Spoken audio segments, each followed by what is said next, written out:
Hello, my name is Vishal Gosain, and I am currently a junior at VCU. The ethical situation that I have chosen and am about to discuss is the matter of human trafficking in the United States. What is human trafficking? Every year, millions of people are trafficked into the modern day equivalent of slavery. They are secretly transported across borders and sold like commodities, or trafficked within their countries for the sole purpose of exploitation. It is a crime that violates the basic human rights of victims.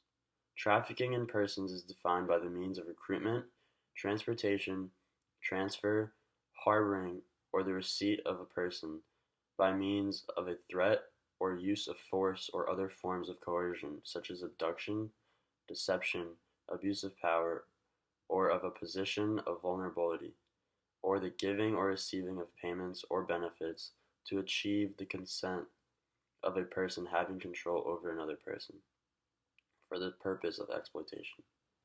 Exploitation includes, at a minimum, the capitalization of the prostitution of others or other forms of sexual exploitation, forced labor and or services, slavery or practices similar to slavery, servitude, or the removal of organs.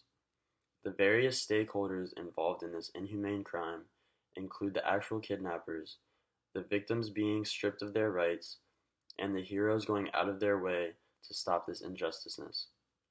There is an enormous range of options in which everyday citizens can go about being informed about this cruel act as well as stopping it in its deadly tracks. There are agencies and organizations whose sole purpose is to defeat these criminals. It is one's civic duty to be aware of the warning signs and find any way to involve oneself in stopping this cruelty. As well as that, creating awareness in one's community is a big step in itself. The more people know the warning signs, the more proactive people can be in identifying victims and the very kidnappers involved. An ethical approach that can be used to identify this crime is fairness and justice.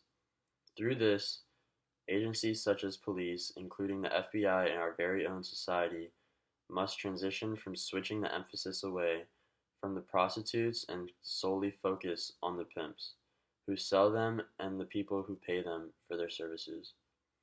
But this itself is paramount because it singles out the inhumanity and wrongdoing of the others committing those crimes rather than the victims being stripped of their basic human rights. This solution is the start of a diminishing all stigma made against the victims. To complete this essay, I must continue to do more numerical research to prove the severity of it in the core of my essay.